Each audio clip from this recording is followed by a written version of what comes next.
Evet, gördüğünüz gibi bugün kendimizi adeta çocuklara adadık. Evet, doktor geldi diyoruz. İyi olacak hastanın ayağına da doktor geldi ama hasta olmayacak eve de doktor geldi diyoruz. Bugünkü bilgilerimizle inşallah alacağınız çok güzel böyle notlar olacak. Ve hep birlikte onları programın sonunda tekrar paylaşıyor olacağız. Ama çocuk hastalıkları kış mevsimi artık geldi çattı ve çok hastalıklar da artıyor dolayısıyla. Ama bu hastalıklara neden kapılıyoruz? Ne yapmamız lazım? Nasıl yaklaşmamız gerekiyor? Önlemek için neler yapmamız gerekiyor? İşte bunları konuşmak üzere tabii ki çok böyle yakından tanıdığınız çok sevgili bir hocamız gelecek bugün. Çocuk hastalıkları uzmanı, uzman doktor Murat Palabıyık geliyor efendim.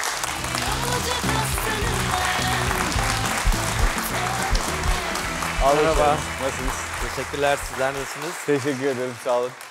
Geçtiğimiz günlerde grip aşısı vesaire işledik. Evet. Griple soğuk algınlığı arasındaki farkları konuştuk ama Evet. kış ayları çocuklarımız neden çok hastalanıyor? Birazcık böyle bir anlatırsanız seviniriz. Artık kış mevsimi geliyor ve çocukların doktor ziyaretleri de belirgin şekilde arttı. Çok hastalanıyorlar kışın. Neden?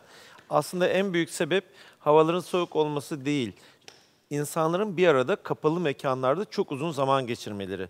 Çocuklar da kışın hep okuldalar, kapalı mekandalar. İşte alışveriş merkezlerinde kapalı mekandalar, evlerde kapalı mekandalar ve bir kişinin bile hasta olması onun taşıdığı virüsleri, bakterileri etrafa çok kolay bulaştırmasını sağlıyor. Dolayısıyla kışın otomatikman bulaşıcılık çok arttığı için de çocuklar daha çok hasta oluyorlar. Soğuk hasta etmez diyebilir miyiz? Soğuk hasta etmez. Ben bunu her zaman söylüyorum. Aslında yani soğuğun hasta etme mekanizması insanların kapalı mekanlarda ısınmak için bir arada olmalarıdır. Ve ben size söyleyeyim gene evlerin çok aşırı ısıtılması da aslında hani bizi ısıttığı gibi mikropları da ısıtıyor. Sıcak evlerde, aşırı ısıtılan evlerde mikroplar çok daha kolay çoğalıyorlar ve hastalıklar bu yüzden de biraz daha fazla oluyor. Evet, ideal ev ortamından bahsetmiştiniz. Şöyle Evet. tekrar hemen gelelim. Kış madem sobamız var, yanıyor. Evet. Bir tarafta işte belki sıcak hava üfleyen aletlerimiz oluyor. Var. Odanın belli bir ısısı, belli bir nem oranı işte var.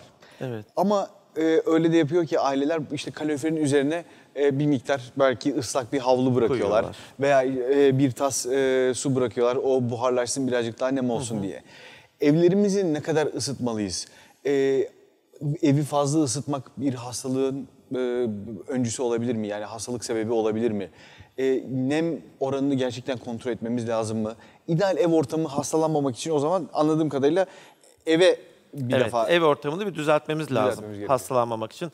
Peki ev ortamını nasıl düzeltelim? Bir, hem ekonomik açıdan da iyidir. Doğalgaz faturamızı azaltacağız. Evi çok fazla ısıtmayalım. İdeali 20-22 dereceyi geçmeyecek bir sıcaklık. Artık günümüzde böyle termometreler, nem ölçen cihazlar çok kolaylıkla ve çok ucuza her yerden bulunabiliyor. Hani bazı aileler çok meraklıdır ölçmeye. Ölçsünler, gerçekten de işe yarar. Ama hani 20 derece civarında olması hepimizin sağlığı açısından iyi. Çünkü hani böyle sıcak ortam aslında bizi ısıttığı gibi dediğim gibi bakterilerin çoğalmasını, virüslerin çoğalmasını da sağlıyor. Şimdi bir şey yapalım. Bakteri besiyerleri de öyle değil mi? Mesela Besiyerleri de öyle, inkubatöre tabii. koyuyorsunuz belli bir ısıda... Sıcaklığı ılık bir şey etkili. Bakterileri uzun süre tutuyor. Bakteriler orada çoğalıyorlar laboratuvarlarda. Şöyle mikrofonumuzu alabilirsek hemen değerli izleyenlerimize de burada sorumuzu iletelim. Şöyle, evet hemen geldim yanınıza. Elini uzattı yani mikrofonu bana verir misin diye. Nasılsınız? Teşekkür ederim. Mikrofonu verebilirim. Evet, sağ Eliniz olun. boşta kalmasın yani. Teşekkür ederim. Adınız nedir? Ayten Savaş. Evet, hoş geldiniz yayınımıza. Hoş bulduk efendim. Teşekkür ederim. Kalorifer nasıl çalıştırıyorsunuz evde? Radyatörü mümkün olduğu kadar ben az yakıyorum. Dışarıda olduğum için hiç yakmıyorum. Eve gittiğimde de gerek duymuyorum bazen. Torunum geldiğinde de dediğiniz gibi 20-25 derece gibi falan yapıyorum. Şimdi 20-25'in arasında bayağı fark var. 25'te 25'te mikroplar çok mutlu oluyorlar daha çok. 22 Yani genelde serin buzdolabında olsun. yapışılı öyle görüyorum Evet. çünkü 20 ile 25 arası falan bazen. ideal ısı yani kısa kollu dolaşabilmek için bir ideal ısı var. Bu 21-22 derece değil Evet. mi? Buna fizyolojik konfor sıcaklığı deniyor. Aslında insan vücudunun en rahat ettiği sıcaklık 20 derece, 20-21 derece civarında. Mesela dışarıda kar yağıyor, kış mevsimi. Siz evin içinde tişörtle dolaşıyorsunuz. Şimdi bu hani çok doğru bir şey değil. Ondan sonra yani evin içi çok sıcak demektir. Kış mevsiminde evin içinde şöyle bir uzun kollu bir kıyafet giyme ihtiyacı hissetmeniz lazım. İlle de termometre olmasa bile. Yani kış olduğunda hafif bunu hissetmek, Hissedelim birazcık tabii, üşümek de kışın gerekiyor. güzelliğini de İnce bir yaşayalım. polar eşortmanla mı geçirebiliyorum ben? Polar da hiç neredeyse hava almıyor o, değil Yok mi? ama Ekstra kalorifer. yakmıyorum. Yakmıyorum. Yakmadığım zaman. Mesela ben yatağımın içine de ince böyle bir tüylü, hani eskinin pazenleri gibi. Ya çarşafın soğukluğu gelmediği zaman evin soğukluğu anlaşılmıyor. Ve gayet rahat da yatabiliyorum. Üşümüyorum da, terlemiyorum da. Çok güzel bir önlem aldım. Evet, Hani aslında kendimce. gerçekten iyi uyuyabilmek için bile belli bir serinliğe ihtiyaç duyuyor Evet, bedenlerimiz. evet. Çok sıcak ortamlarda çok da rahat uyuyamıyoruz. Evet. Şimdi madem evin ısısını ayarladık, peki kıyafetlere gelince soğuktan korunmayacağız o zaman. Soğuktan yani çok kalın böyle montlar, şişme montlar falan kullanıyoruz çocuklarımızda. Çocuğu nasıl koruyacağız? Bunlar evin içinde değil tabii. Evin dışında kalın, hafif ama iyi ısı izolasyonu yapan montlar tabii ki giyecek çocuklar soğuk havalarda. Burada hissetmek de çok önemli. Yani kendimizi çok sıcakta hissetmeyeceğiz, terlemeyeceğiz ama çok da üşümeyeceğiz. Yani böyle o dengeyi kurabilmek gerekiyor. İşte bu dengeyi en kolay kurabildiğimiz sıcaklık düzeyi 20 derece civarında. 20 derece civarındaki bir oda sıcaklığında siz üzerinize ince bir hırka giymeyi istersiniz. Ve bununla çok rahat edersiniz. Bu çok kalın değildir. Terlemeyi engellemez. Daha soğuk olursa daha kalın kalın kıyafetler giymeye başlar. Bu da o zaman terlemeyi engeller. Özellikle çocuklarda hani pişiklere, isiliklere kadar yol açabilir. Kışın çok isilik görüyoruz. Niye? Kalın kalın giyinen, kat kat giyinen çocuklar. Bir de evin sıcaklığı arttırılıyor. Çocuk terleyemiyor kıyafetinden dolayı. Kendi üşümese bile çocuğun Kendi üşüyordur diye kat kat Evet. giydiriyorlar. Bu yanlış bir şey o zaman. Yanlış bir şey. Hatta ben size daha kötü bir şey söyleyeyim. Hani bir yeni doğan bebek var evde diyelim ki. Hayatın ilk bir yılı içinde bebeğin yatağında ölü bulunmasına ani bebek ölümü sendromu deniyor. Buna herhangi bir sebepte bulunamayacak tabii. İşte bu yatağında ölü bulunan bebeklere bir bakıyorlar ki en çok aşırı sıcak evlerde kalın kalın giydirilen, üzeri böyle rulo yapacak şekilde battaniyelerle paketlenen bebekler hayati tehlikeye giriyorlar. O nedenle serin bir ortam, rahat bir ortam, çocuklar ve bebekler böyle kollarını, bacaklarını açı rahat rahat yataklarında yatsınlar. Aşırı sıcakta şey oluyor, çocuk sahibi olanlar bilirler. Çocuk bir o tarafa atar kendini, bir bu tarafa atar. Her gözde farklı bir pozisyonda uyumaktadır. Bazen ayakları havaya dikilmiş, kolları açılmış. Bazen secde eder pozisyonda bulursunuz. Sürekli çünkü sıcaktan dolayı derin uykuya geçememektedir çocuklar. Evet. Şimdi bu tip sobalar var. Evet. Ve çok fazla kullanıyoruz. Yani bir şekilde ya evimizin ısısını ayarlamak için veya işte normal kaloriferlerimiz yeterli olmadığında filan. Yine başımdan geçen bir olayı anlatacağım. Bundan 4 yıl, 5 yıl kadar önce yurt dışında kalp nakli cerrahlığı yaptığım dönemde tabii çeşitli sebeplerle çocuk nakilleri de gerçekleştiriyorduk. Kalp nakli yapabilmemiz için kişinin beyin ölümünün gerçekleşmesi lazım. Yani verici organ donörünün beyin ölümünün gerçekleşmesi gerekiyor. Tabii bu çocuklar olduğu zaman hayatımıza hep böyle trajik hikayeler geliyordu. Karşılaşıyorduk bunlarla. Ve bir gün, bir kışın yaptığım bir nakilde telefon geldi. Organ nakli koordinatörüm aradı. Dedi ki ya Halit dedi çok üzücü bir vaka var. Gidip dedi kalbini dedi alman gerekiyor. Şimdi hastanın tabii hikayesini almamız gerekiyor. Anlatmaları gerekiyor bize. Ne oldu? Beyin ölümü nasıl gelişmiş? Dedim. Annesi dedi çocuğu odasına bırakmış. İşte soğuk diye çocuk ısınsın diye. Çocuğun beşiğinin karşısına elektrikli ısıtıcıyı koymuş. Yani hala konuşunca tüylerim gerçekten diken diken oluyor. Çocuk resmen yani pişme değil ama aşırı ısınmayla birlikte beyin ölümü gerçekleşmiş. Yani kalbi hala atıyor fakat artık tüm diğer yaşam fonksiyonlarını yitirmiş.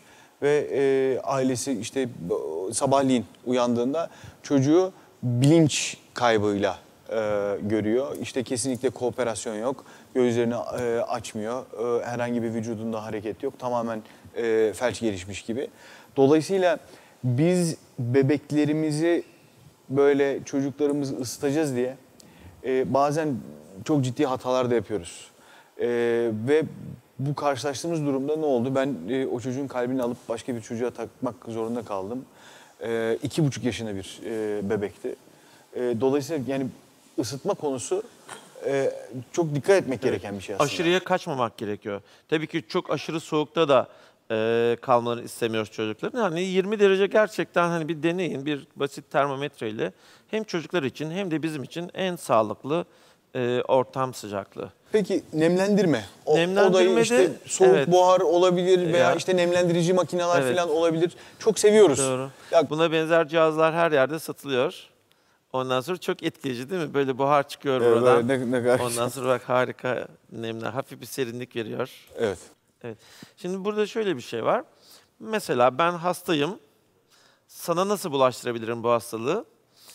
Şu anda öksürürsem benim ağzımdan çıkan bakteriler ya da virüsler birkaç metre ileriye giderler, yavaş yavaş yere düşerler. Kuru bir ortamda. Evet, kuru bir ortamda.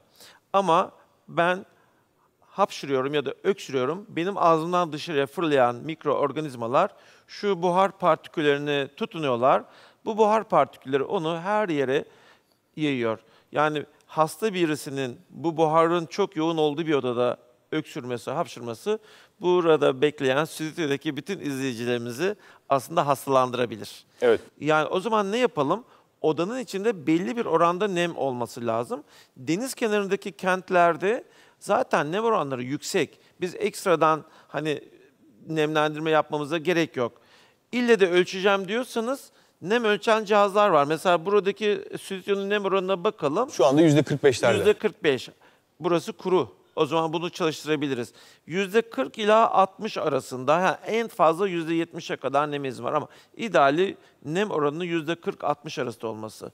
Bu hem bizim solunum yollarımızın rahat etmesini sağlıyor hem de mikroorganizmaları çok fazla taşımıyor. Ama %60'ı geçtikçe aşırı nem mikroorganizmaların da daha kolay çoğalmasına ve daha kolay taşınmasına yol açıyor. Evet, adeta bu mikroplar bu buharların içinde, bu buhar su tanecikleri. İşte çünkü onları asıl- binip gidiyorlar her asıl yere. binip gidiyor. Sadece binip bir yere gitmese de olabilir. Geldi, buraya bakın buhar tanelerinin masanın üzerine konduğunu görüyoruz. Tabii. Değerli hocam, şu anda hapşırsa, hasta Ben olsa şimdi mesela. hapşırdım ve hapşırdı, ellerime bulaştı. Bu taneciklere ulaştı. Buradan yere geçiyor. Buradan buraya geldi. Bu nem sayesinde adeta burada çoğalabilir veya hareket edebilir. Ve ben masanın burasına dokundum. Sonra burnumu sildim. Tamam, hastalığı aldım merhaba. Hastalığı aldım. Bu kadar basit. Peki o zaman korunmak için neler yapacağız? Evet. Nasıl bulaşıyor? Hangi Aslında yollarla? işte bu bulaşma yöntemlerinden birisi aşırı nemli ortamda kolay taşınabilmesi. Bu nemli ortam nerede var? Mesela okullarda var. Bir sürü çocuk aynı sınıfın içinde, kapı bacağı sımsıkı kapalı, herkes nefes alıyor. Ne diyor aileler, anneler, babalar? Çocuğumu okula gönderdim, ertesi gün ateşi çıktı diyor. Çünkü kapalı ortamda birbirleriyle çok kolay virüs alışveriş yapabiliyorlar çocuklar. Hatta okul çağına kadar hasta olmayan Hiç hasta olmuyordu, çocuklar okula başladı. Okula başlıyor, Bravo. hastalıklar başlıyor. Evet, aynen öyle.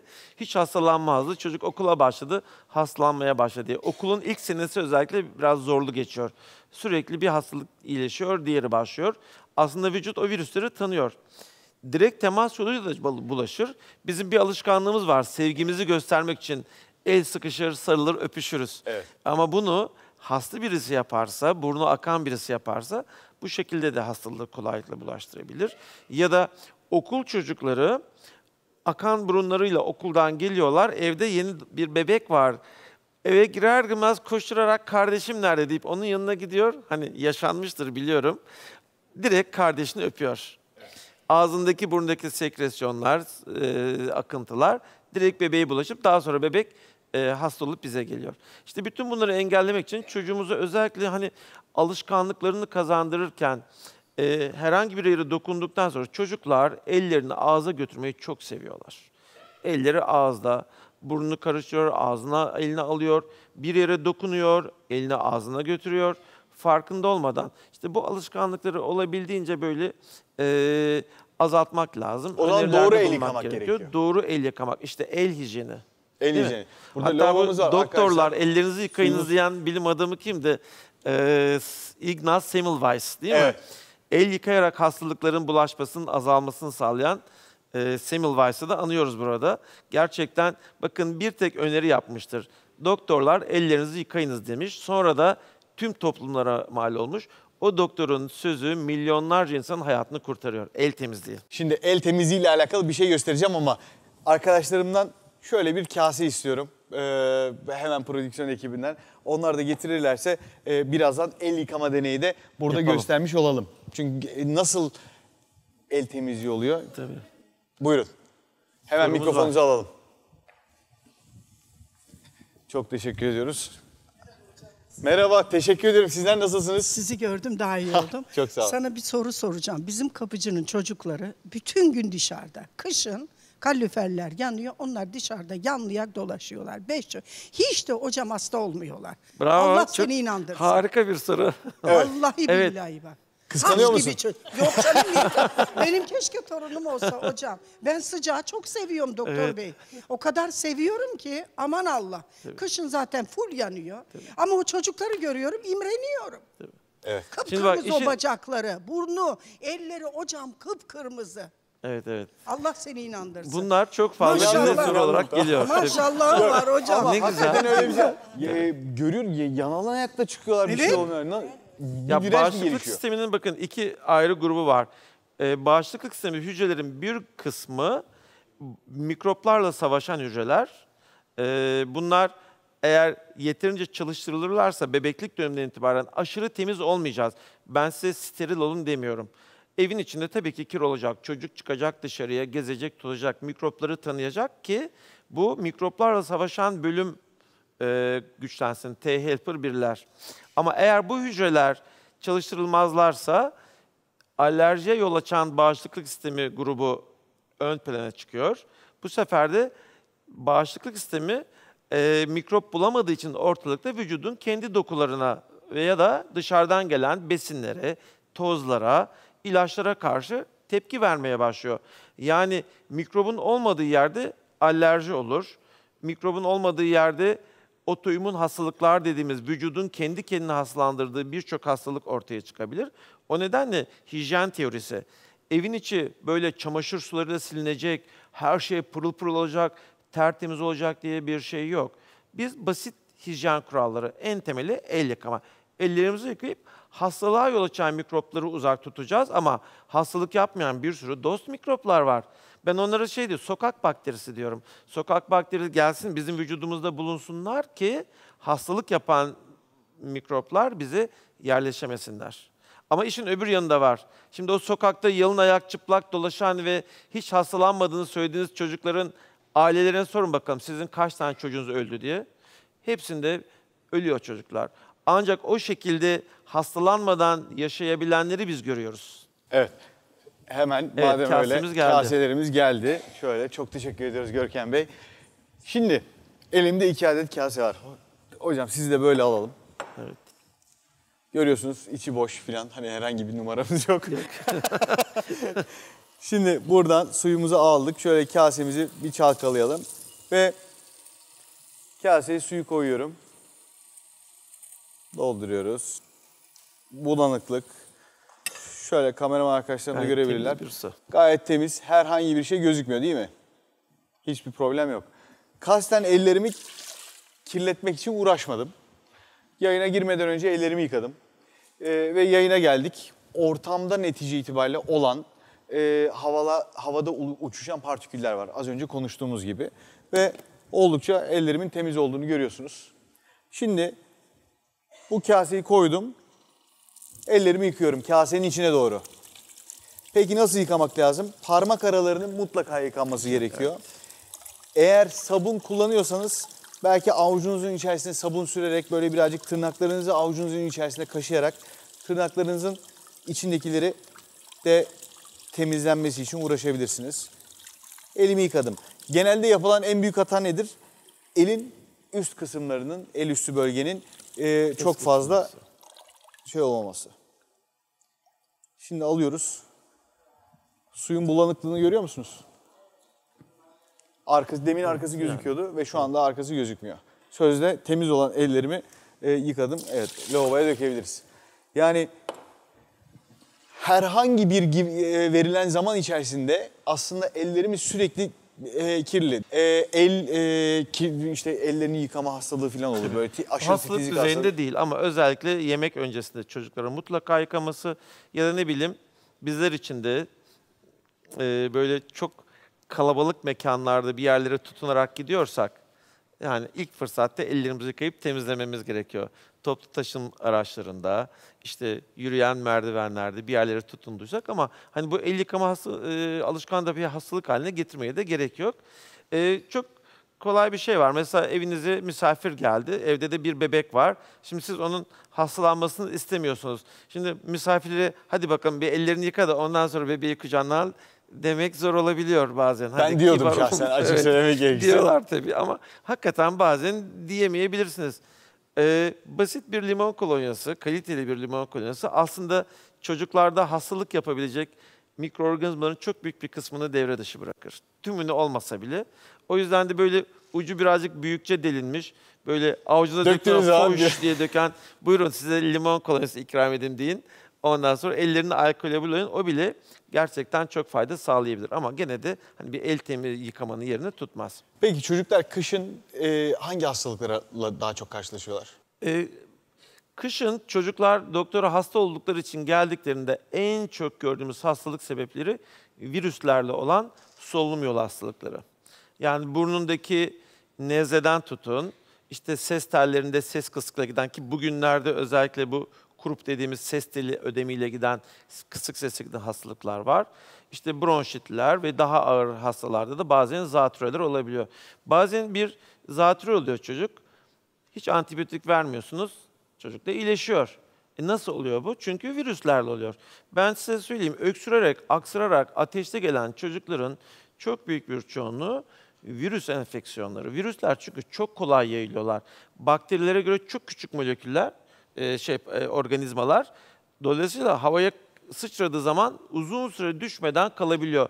Rüzgar esiyor, o virüs böyle uça bir yerden bir yere gidiyor ve diğer kişinin solunum yollarına girip onu da hastalandırıyor. Yaygın ama virüsler hiçbir antibiyotikten etkilenmiyorlar. Dolayısıyla eğer çocuğunuz öksürüyor, aksırıyor, hatta ateşi varsa çocuk doktoru muayene ederek bakteriyel bir enfeksiyon olup olmadığına bakıyor. Eğer bakteriyel enfeksiyon izi göremezse antibiyotik vermiyor. Hatta bazen hiç ilaç vermiyor. Aileler bunu evde nasıl ayırt edebilir? Mesela 39 derece ateşi olan bir çocuk geldi. Muayene olmaya diyelim ki. Oyun oynuyor. Orada ne var, burada ne var? Ben şunu istiyorum, bunu istiyorum oyuncaklarla. Şimdi bu çok büyük olasılıkla virüs enfeksiyonudur. 39 derece ateş olan başka bir çocuk geldi size diyelim ki. Ama kucakta geldi. Yorgun, argın, halsiz. Etrafla çok oynamak istemiyor, ilgisiz. İşte bunda daha çok bakteri enfeksiyonu olabilir. O nedenle Birisi daha çocuğun genel gürültülü durumu seyrediyor çok o iyi. zaman. Tabii daha gürültülü, çocuğu daha çok düşkünleştiriyor bakteri enfeksiyonları. Her zaman söylediğim şey, hasta olan çocuğunuzun, ateşlenen çocuğunuzun gözünün içine bakacaksınız. Onu güldürmeye çalışacaksınız, iletişim kuracaksınız. Çocuk böyle biraz boşluğa bakıyor, sizle çok fazla ilgilenmiyor. Kendi içinde kapanık hale gelmeye başladıysa burada ciddi bir enfeksiyon var demektir. Bunu çocuk doktoruna iletin. Aileler kaç derece ateşi onlar için böyle bir alarm, kırmızı alarm seviyesinde hissetmeleri lazım? Yani aslında şöyle, çocuklarda ateşin 36-37 derece arasında olması gerekiyor. Hani ideal vücut sıcaklığı, daha önce bunu konuşmuştuk. Hani en pratik ve basit şekilde, hızlı bir şekilde kulaktan ateş ölçerlerle yapılabiliyor. 36-37'yi geçtiği zaman henüz ateş demiyoruz ama vücudu biraz ısınmış diyoruz. Hani bunu takip et, birkaç saat aralarla kontrol et. 38 dereceyi geçtiği zaman artık ateşimiz var. Yani 38 derece ateş bizim için kritik Değer. seviye. Ama acaba ateş düşürücü verelim mi? Evet. Şimdi eğer aile öyküsü varsa, mesela ateşli havayla geçiren bir ailede ise çocuk ya da çocuğun kendisi daha önceden ateşli havayla geçirmişse Bu arada ateş düşürücüye o zaman gelmeden ateş önce düşürücü verebiliriz. ateş ölçerimizi burada, sizi buraya alayım Görelim. hocam. Ondan sonra böyle bir hemen ilk yardım çantamız var. İlk yardım çantamızı açtık. İçinden 2 adet Ateş ölçer çıktı. ateş ölçer çıktı. Hangisini kullanacağız? Evet. Yani en yaygın olarak kullanılanlar bu koltuk altından ölçenler ama bunlarda hata payı yüksek. Mesela çocuk terlemiştir. cildindeki ter buharlaşırken cildi soğutur. Siz cilt sıcaklığını ölçersiniz. Yanılma payı var ama kulaktan ateş ölçen cihazlar, bunların değişik model ve markaları var. Direkt kulak zarını görerek ölçtükleri için daha güvenilirler. Kulaktan ateş ölçerleri alırken hani benim size önerim şöyle biraz büyükçe olsun. Böyle avucunuzun içini doldursun. Bazen çok küçük böyle kulaktan ateş ölçenler var. Onlar çok hareket ediyorlar. Çünkü bu aletlerin ucunun kulak zarını görmesi gerekiyor. Yani Evet. soktuğunuz zaman kısacası böyle tutalım. Bunu programımız için Bunun aldık. bir şey lazım. Evet. Ondan sonra bir başlık olması gerekiyor. Evet. Tuttuğunuz zaman normal şartlarda belki de kulağı böyle hani tutarak Peki tam... ölçelim senin ateşini. Ölçelim mi? Tamam. Lütfen. Nasıl yapıyoruz? Şimdi şöyle yapıyoruz. Ateş ölçeri çalıştırdıktan sonra çocuklarda kulaktan dümdüz içeriye giren bir kanal yok. Böyle bir viraj yapıyor. O yüzden çocuğumuzu alıyoruz, kulağını yakalayıp hafif arkaya doğru çekiyoruz. Ondan sonra ateş ölçerinin ucunu da kulak kanalına yerleştirdikten sonra bunun ucu tam iki göz bir, yani burun kökünü işaret edecek şekilde yönlendiriyoruz. Şimdi artık kulak zarını görür ve düğmesine basıyoruz. Ve bakıyorum 37,2 derece. Evet. Çocuğumuzun Işıklardan ateşi bir- var. Işıklar birazcık ısıtmışlar. Normalde Peki ne yapalım 37,2'de? ne yapacağız? Bir şey yapmayalım. Ondan sonra ama hani 37'li değer diye birkaç saat sonra bir kere daha ölçelim. Bakalım bu 37'den 36'ya mı düşüyor ya da daha yukarıya mı çıkıyor? Özellikle ateşi 37'li derecelerde ölçtüğümüz zaman çocuğun kıyafetlerini birazcık azaltın. Eğer kalın giymiş bir çocuk, özellikle bebeklerde çok ciddi şekilde dış ortam sıcaklığı ve kıyafetler ateşin yükselmesine yol açabilir. Kıyafetini bir derece, yani bir kat azaltabilirsiniz. Peki 38'i gördük. Burada 38'i gördük. Hemen ilaçlarımızdan işte öksürük şurubu, ateş düşürücü şurup falan mı vermemiz gerekiyor? Yoksa böyle başka şeyler öneriyor musunuz? Evet. Yani şöyle, ateş düşürücü vermek için hemen acele etmeye gerek yok. O sırada çocuğun keyfi yerinde, neşesi yerindeyse, yani benim rekorum 40,7 derece ateşle gelen bir çocuk vardı geçen sene, tamam mı? Ve ben ona reçete falan yazmadım. Ateş düşürücü vermeyecek misin dedi. Yok dedim, vermeyeceğim. Aile de bir daha gelmedi size. Aileyi sadece ne yaptım? Oyun alanına gönderdim. O sırada başka çocuk yoktu. Siz dedim bir orada durun. Ben de buradayım, siz de buradasınız. Eve gitmek için acele etmeyin. Ben bir onu yarım saat sonra bir daha göreyim dedim. Yarım saat sonra 40,7'den 40'a düşmüştü ateşi. Sonra yavaş yavaş kendi kendine düştü. Ama neydi kriter? O çocuk oyun oynuyor. O balonu alacağım, bu oyuncağı oynayacağım. Ondan sonra ne bileyim alıyor bu aleti, ben de senin ateşine bakacağım falan diyor. Yani bilinci açık, neşesi yerinde, keyfi yerinde. Hani bir de gözünüzün önündeyse bekleyebilirsiniz. Ama hani ev için söylüyorum bunu, doktorun gözetimi altında değilsiniz. 38,5 olduğu zaman ateş düşürücümüzü verebiliriz. 38,5. 38,5'a kadar bekleme hakkımız var. Ama dediğim gibi ateşli havale geçirmiş bir ailenin çocuğuysa ya da çocuğun kendisi ateşli havale geçirmişse o zaman tabii bu değere çıkmasına izin vermeyeceğiz. Ateş düşürücü kullanımında işte farklı preparatlar var netice itibariyle. Farklı etken maddeye sahip ilaçlar var. Bütün çocuk sahibi aileler, bizleri izleyen ekran başındaki herkes bunlara vakıftırlar zaten. Şöyle bir algı var. Ne kadar zamanda bir kullanacağız? Bu ilaçları değiştirerek daha sık aralıklarda kullanabilir miyiz? Ağızdan vermek yerine fitil kullanabilir miyiz gibi. Yani ateş düşürücü kullanımını nasıl tavsiye etmek gerekiyor? Şimdi iki çeşit ateş düşürücü en çok kullanılan, bir parasetamol, iki ibuprofen dediğimiz. Zaten ateş düşürücü şurupların içerik kısmına bakarsanız üzerinde yazarlar. İşte parasetamol 120 miligram, genellikle 120 miligramlıklar vardır. Ya da ibuprofenler genellikle 100 miligramlık şuruplar şeklinde vardır. Şimdi bazı çocukların vücudu gerçekten parasetamolü verdiğin zaman çok iyi tepki veriyor ve ateş çok güzel düşüyor. En güvenilir ateş düşürücüler içinde, hani ille de ateş düşürücü vermemiz gerekiyorsa, yan etkileri açısından parasetamol. Evet. Parasetamol içeren birçok şurup var. Eğer parasetamole cevap vermeyen bir bünyesi varsa, bazı çocuklarda gerçekten parasetamolü yüksek dozlarda verseniz bile işe yaramadığı olabiliyor. O zaman ikinci seçeneğimiz ibuprofen içeren şuruplar. Bir sürü de hani eczanelerden çok da ucuza alınabilecek ibuprofen içeren şuruplar da var. Ama öncelik her zaman parasetamolde. Peki bunlar işte belli dozlar her ağırlıktaki kilo için, her yaştaki çocuk için farklı dozlar var netice itibariyle ama işte 4 saat arayla kullan dedi. Ben 2-4 saatin arasında o farklı tiptekini kullanabilir miyim? Evet, bu da var. Hani acaba tek bir antipiretik mi kullanayım, yani ateş düşürücü kullanayım, yoksa iki ayrı ateş düşürücüyü kombine mi edeyim? Ortalama hani 4-6 saat aralarla doz tekrarı yapılabilir. Eğer sizin çocuğunuzun herhangi bir ateş düşürücüyle ateşi 6 saat boyunca yükselmeden gidebiliyorsa düşürdüğümüz zaman hep aynı ateş düşürücü kullanmak daha iyi. Evet. Mesela bugün bir ateşlendi çocuğumuz. Parasetamol şurubunu verdik. Ve baktık Etkili ki olarak ateş düştü. düşüyor, ateşini düşürdü. Bundan sonra 6 saat geçti, ateş gene yükseldi, gene parasetamol. Demek ki parasetamol düşürüyor. Ama parasetamol veriyoruz, bakıyoruz ateş kesinlikle düşmüyor. Dozunu da düzgün dozda vermemize rağmen o zaman diğer ateş düşürücümüz, mesela ibuprofen içeren diğer şurubumuzu veriyoruz. Evet. Değerli izleyenler, ateş düşürücüleri konuşuyoruz. Şimdi çok kritik bir soru daha geliyor. Evet. Etki etmedi, diğer cinsi kullandık. Peki, anlaştık. Aileler istiyorlar ki şurubu ağzına verdiğim anda bu ateş düşmeye başlaması lazım. Ne zaman etki edecek? Bu da çok önemli. Birdenbire şak diye ateş düşmez. Hani saatte 0,5 ile 1 arasında düşmesini hedefleriz. Yani şu anda diyelim ki 39,5 ateşini gördüğünüz çocuğunuzun, çok paniklediniz. 39,5 ateş, veriyorsunuz şurubu. Bir saat sonra 39 olduysa düşmeye başlamıştır. 5 dakika sonra değil. 5 dakika sonra düşmesini beklemeyin. Ama peki ne yapalım? Kıyafetlerimizi çıkartalım. Eğer hani çocuk mutsuz ve keyfi yerinde değilse, ateşinin düşmesini biraz daha böyle yavaş yavaş değil de daha hızlı düşürmek istiyorsak ılık suyla bir banyo yapabiliriz. Ama keyfi yerinde ve mutlu çocuklara sabredin. Ateş yavaş yavaş saatte 0,5 ila 1 arasında bir düşüş olacaktır. Ilık suyla banyonun ılıklığı ne olmalı?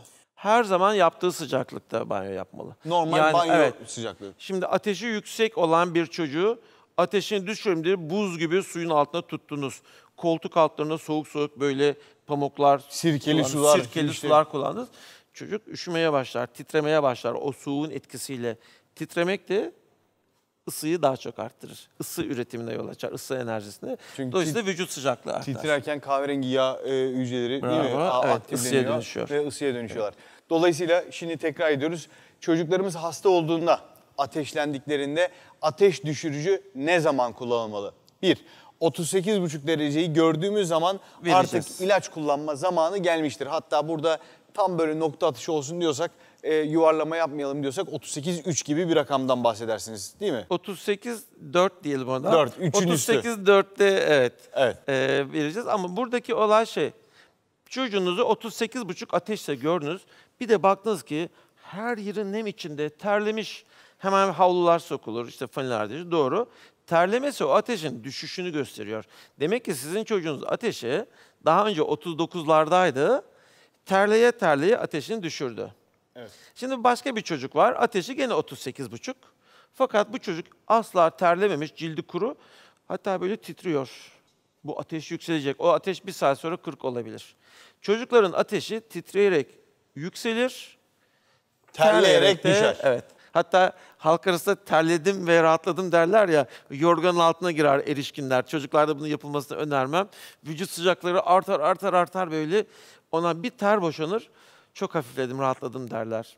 Ondan sonra bu aşırı yüksek vücut sıcaklıklarında mikroorganizmanın büyük bir kısmı yok olduğu için insanlar kendilerini daha iyi hissederler. Aslında buradan bunu niye söylüyorum? Ateş vücut için lazım olan bir şey. Yani ateşli ortamda düşmanla çok daha kolay savaşılabiliyor. Kan dolaşımı hızlanıyor, bağışıklık sistemi hücreleri hızlanıyor, mikropları daha çok yok ediyorlar. O yüzden biz eğer ateşli havale riski olmayan bir çocuk varsa birazcık ateşe izin verelim ki çocuk daha çabuk iyileşsin. Yani bazen ateşini sürekli ilaç kullanarak hep düşük düzeylerde tutmaya çalışıyor anneler. Evet, tutuyorlar da, başarıyorlar da bunu. O çocuğun iyileşmesi bir haftayı buluyor. Anneler neler yapıyor, neler var. Eğer 38,5'a kadar izin verilirse 3 günde iyileşiyor çocuk. Çünkü ateş aslında bazı iyi yönleri de var. Gerçekten öyle. Birazcık da hakikaten bağışıklık sisteminin tetiklenmesi açısından da oldukça etkili olduğunu biliyoruz. Evet. Şimdi kış aylarıyla ilgili dedik ki bakalım izleyenlerimizin bize soruları var mı diye. Hep birlikte çıktık arkadaşlarımıza sokağa, mikrofonumuzu uzattık. Bakalım onlar bize neler sormuşlar. Hep birlikte izliyoruz. Torunumu kışın dışarıya çıkarırken nasıl giydirmeliyim? Torunum hastalandığında terlesin diye üstünü örtüyorum. Doğru mu? Kardeşim hastalandığında antibiyotik kullandırıyorlar. Dişi çürüyor, ağzı kokuyor. Ne yapabiliriz? İlk soruya zaten cevap vermiştik nasıl giyinmeli diye. İkinci soru dediniz tavsiye etmiyorum. Çocuk da terlesin diye anne babalar veya işte dedeler, nineler uğraşmaları doğru bir şey mi?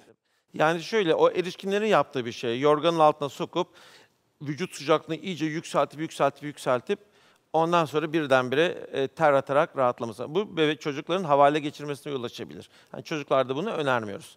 Büyükler, erişkinler yapabiliyorlar. Ama çocuklar için önerilen bir yöntem değil. Değil. Evet, bunu mutlaka söyleyelim. Çocukları terleterek iyileştirmek doğru bir yöntem olmadığını söyledi hocamız. Ve son soru vardı. Hastalandığı zaman antibiyotik kullanılıyor. Antibiyotik kullandığında işte dişleri çürüyor filan dediler. Her durumda antibiyotik kullanacağız mı? Yani ateş demek ateş düşürücü artı antibiyotiği yanında mı getiriyor? Yoksa en başta söylediğiniz gibi işte virüslerde yapmıyoruz da bakteriyel enfeksiyonlarda. Ya antibiyotikleri o kadar dikkatli kullanmak lazım ki yani çok böyle düşüne karar vermek. Ben bunca yıllık çocuk hekimliği hayatım boyunca hani en çok her çocuğu muayene ederken kafamdaki soru antibiyotik vermem için bir sebep var mı diye sorarım ki bütün çocuk doktoru öyledirler. Olabildiğince antibiyotikten kaçarız. Ama şimdi antibiyotik kullanmak iyi bir şey değil. Vücuttaki faydalı bakterileri de yok edip vücudun tüm vücuttaki bağırsaklarda değil sadece solunum yollarımızda, cildimizdeki faydalı bakterilerin azalmasını, bakteri dengesinin bozulmasına, daha doğrusu mikroorganizma dengesinin bozulmasına yol açıyor. Ve hastalıklar birbirini takip ediyor. Ama antibiyotik vermek istemiyoruz deyip de gerçekten bir beta streptokok diyelim ki enfeksiyon olan bir çocuğa da siz antibiyotiği vermezseniz o zaman o çocuk birkaç hafta sonra size akut eklem romatizması, akut kalp romatizması, sonra büyüdüğü zaman Doktor Halit Bey'e kalp kapağı replasmanı için inşallah öyle bir şey olmasın ülkemizde diye. çok yaygındı. Evet. Artık batılı toplumlardaki oranlara neredeyse gerilemeye başladık diyebiliriz bu yani, konuda. Antibiyotik kararını aile değil çocuk hekiminin vermesi ve antibiyotik için mutlaka bir enfeksiyon, bakteriyel enfeksiyon olduğunun gösterilmesi gerekiyor. Peki öksürük şurubu hakkında çok fazla spekülasyon yapılan bir şey. Öksürük şurubu kullanmak lazım mı? Veya hangi durumlarda kullanmak lazım? Hangi tip öksürük şurubunu kullanmak faydalı olabilir? Yani neden bunu soruyorum? Çünkü bir ara işte içinde zararlı şeyler varmış dediler, bir kısmını yasakladılar. Daha sonrasında baktığımız zaman işte bazen öyle hastalıklar oluyor ki aileler ya ben buna öksürük şurubu vereyim veya balgam söktürücü vereyim diyor. Kendileri karar veriyorlar çünkü bunlar tezgah üstü satılan veya reçetesiz satılan ilaçlar günün sonunda. Reçetesiz satılan ilaç olduğu için buradan bunlarla ilgili bir yorum da yapmamız gerektiğini düşünüyorum. Her hastalıkta her tipi kullanmak doğru değil. Başka şeylere de sebebiyet verebilir herhalde. Evet, yani öksürük şuruplarını da seçerken çok dikkatli olmak gerekiyor. İlle de her öksürükte öksürük şurubu kullanacağız diye bir şey yok. Ya biraz öksürsün çocuk, nezle olmuş yani. Sonuçta bu kendi kendine düzelecek olan bir hastalık. Mesela üst solunum yollarından kaynaklanan böyle kuru kesik öksürükler var. Solunum ses tellerinin ödeminden dolayı hani havlama tarzı öksürükleriniz boğuk öksüren çocuklar var. Bronşit olup da böyle öterek öksüren çocuklar var. Zatürre olup da zatürrenin kendine özgü böyle kesik öksürük olan çocuklar var. Kaç çeşit öksürük var. Yani bunların hepsine birden etki edecek mucizevi bir öksürük şurubu yok. O zaman öksürüğün nereden kaynaklandığını, problemin nerede olduğunu anlamak gerekiyor. Ve hedefe yönelik tedavi vermek gerekiyor. İtiraf ediyorum bazen anneler, özellikle 2. 3. çocuklarını büyüten anneler çok güzel anlayabiliyorlar bunu. Diyor ki bu çocuğun diyor, benim diyor çocuğum öksürüyor diyor, bronşları doldu diyor. Ben onun bronşlarını etki eden bir öksürük şurubunu kullandım diyor. Bir bakıyorum çocuk düzelmeye başlamış. Evet, ciğerlerine inmiş diyor falan diyor. Balgam söktürüp atması lazım diyor. Ama bunlar risk işte yani hep iyi bir muayene gerekiyor. Hepsi ilaçtır. Günün sonunda ilaçları kullanırken mutlaka bir hekime danışmanız lazım. Gerekiyor. Reçetesiz bile alabiliyor olsanız. Böyle mentollü vazelinler var. Evet. Yani Bir yerlere sürülüyor. böyle çeşitli yayınlar var. Topuklara sürdüğünüz zaman çocuğun öksürüğü kesiliyor. Chest wrap diyorlar. İşte göğsüne Göğsüne sürüyorsunuz. sürdüğünüz zaman işte gece rahat uyuyabiliyor. Ben çok faydasını gördüm açık söylemek gerekirse. Ama birçok yayın da var ki bunların oluşturduğu o hava sayesinde bazen enfeksiyonlar derinleşebilir veya alerjik durumlar da ortaya çıkabilir diye. Burada yine çantamız da var. Böyle mentollü taşlar bazen masaj için kullanılıyor. Bazen göğüse falan uygulamak için kullanılıyor. Şöyle koklayabilirsiniz. Evet, hafif mentollü bir kokusu Evet, hafif var. mentollü Evet. şöyle sizlere de koklatayım. Bunun krem şeklinde olanları da var. Bakmak ister misiniz? Evet. Şu teyzeme geleyim şöyle. Mikrofon buraya alalım. Koklamak ister misin? Evet, keskin, Nasıl? keskin bir kokusu var. Sürüyor musunuz? Sürer miydiniz böyle çocuklara? Ben sürmüyorum. Böyle göğsüne falan. Onu sürmüyorum çünkü ben onu daha bir zararlı görüyorum. Bir dışarıya soğuk havayla temas ettiği zaman daha üşütecek gibi geliyor bana. Bilmiyorum ben de Mentol öyle biraz bir serinletir, üşütür ya. Serinletir, üşütür diye. Bazı kişilerde mentollü kremleri sürdüğünüz zaman Dışarıya. o özellikle küçük bebeklerde solunum yollarını tahriş edebiliyor. Evet. Ve ondan korunmak için mentolü almak istemiyor vücut. Bronşlarını kasıyor. Bronşlar kasınca nefes almakta zorluk çekmeye başlıyor. Alerjik astım gibi bir Diğer durum bu. astımın aynı, evet, tetikliyor yani astıma benzer. Ama bazen de bir bakıyorsunuz, aile böyle hafif gülümseyerek geliyor annesi. Biz diyor dün diyor çocuk çok öksürüyordu. Yakasına Yok. sürdüm bunlardan. Sabah çok rahatlamış diyor. Bazı çocuklarda da hakikaten işe yaradığı olabiliyor. Tamamen gözlemleyerek görmek lazım. Yani her çocuk bunu kullanabilir diyemeyiz. Ben örneğin Risk- mesela bir ciklet, mentollü bir ciklet çiğnediğin zaman bir dışarıda veya içeride bir havası daha bir değişik oluyor. Onu da ben o göğüs şeyiyle onu bağdaştırabiliyorum. Evet, cikletten havayı da değiştirdik. Cikletten havayı da değiştirdik. Yani Gerçekten mentollü. Evet. Ya bilmiyorum ben mentollü çocuklara kullanmadım. Da torunuma da kullanmadık denen şey. Küçük çocuğu olan var mı? Küçük çocuğu olan izleyicimiz var mı burada? Yok, herkes büyütmüş maşallah. Torunu olanlar Ha? vardır. Peki. Bir soru vardı galiba orada. Bir soru var. Bir Öyle sorumuz mi? daha var. Hemen mikrofonu uzatalım. Buyurun efendim. Şimdi alerjik astım dediniz ya ondan dolayı söyledim. Bende de olduğu için hani mesela o vazelinler bana hiç yaramıyor. Tabii, evet. Hemen öksürtmeye başlıyor. Sizin solunum yollarınızı tahriş etmeye başlıyor. Hemen Evet. bronşlar kısılıyor. Böyle bir öter tarzda Evet. nefes alıp vermeye başlıyor. Astım krizini tetikleyebiliyor. Evet, aynen Hani öyle. nadiren bazı çocuklarda gerçekten işe yaradığını görüyorum. O yüzden hani bu tür ilaçları böyle herkes kullansın deyip de herkese önermek doğru değil. Aynen öyle. Kişiye özel plan yapmak gerekiyor. Evet, Peki. Teşekkür ederim. Gıdanın gerçekten işe yaradığını biliyoruz değil mi? Çünkü hayatımızda bizim ayakta durmamızı sağlayan şey ne? Enerji aldığımız ürünler. Eğer sağlıklı, iyi enerjiler alıyorsak vücudumuza çeşitli faydaları var. Birçok şeyin farklı farklı faydaları var. Evet. Çocuklarımızın bağışıklığını güçlendirmek için ne yapmalıyız? Ne öneriyorsunuz ailelere? Burada böyle hazırladık Ya, bayağı bir şey. sağlıklı beslenme ve sağlıklı çevre. Bir de hani gene kötü bir şey söyleyeceğim. Ne kadar dikkat edersiniz edin. Bazen ben görüyorum babaların cebinde sigara paketi görüyorum. Çok kötü. Ondan sonra erişkinlerde hala daha çok azalmasına rağmen hala daha sigara içme oranımız azaltılması gereken bir oranda. O yüzden bundan bir defa kurtulmamız lazım. Yapılan Kesinlikle. araştırmalar elinizdeki nikotini, eğer nikotinden bahsedecek olursak tabii onun birçok başka zararı var ama elinize değen nikotinin 2 saat boyunca cildinizden bebeğinizin cildine salınabildiğini gösteren araştırmalar var.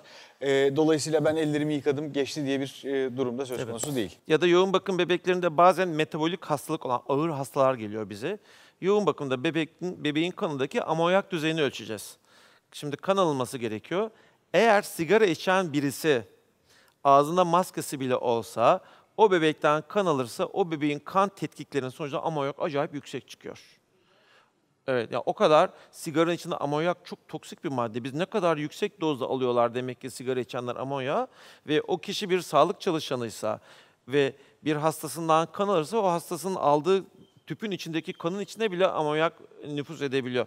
O yüzden hep amonyak için sigara içmeyen bir hemşirenin ya da doktorun kan alması önerilir. Yani o kadar sigara tehlikeli. Yani çocuğumuzun sağlıklı olması için ilk önce bir sigarayı kenara bırakmamız lazım.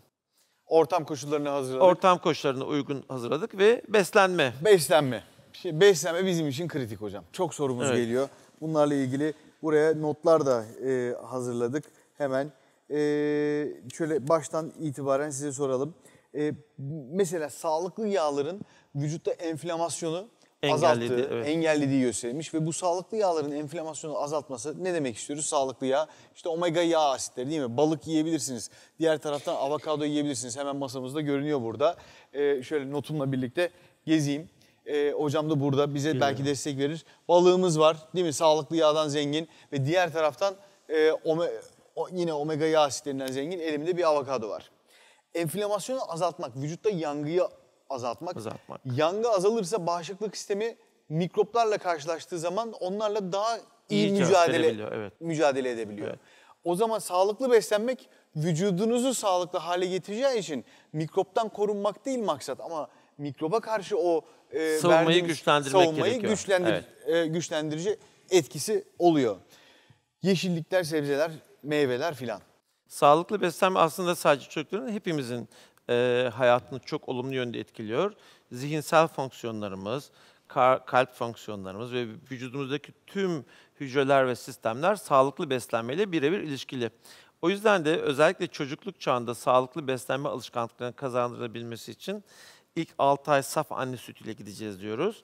Ondan sonra da yavaş yavaş aşama aşama ek besinlere geçiyoruz. Uzun ömürlü olmak için ilk 6 ay saf anne sütü, 6. aydan 1 yaşa kadar ağırlık gene anne sütü olacak. Yavaş yavaş ek besinlere başlayacağız ve 1 yaşından sonra anne sütü ancak ikinci plana geçiyor. Bakın ilk 1 yıl hep anne sütü. Neden bunu söylüyorum?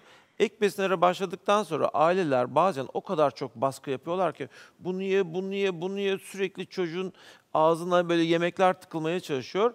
Çocuk ve aile arasında yemek konusunda bir çekişme ve bu çocukta çok ciddi iştah problemi olan çocuklarda kısa zamanda yüksek haz alarak yemek yemek istiyorlar.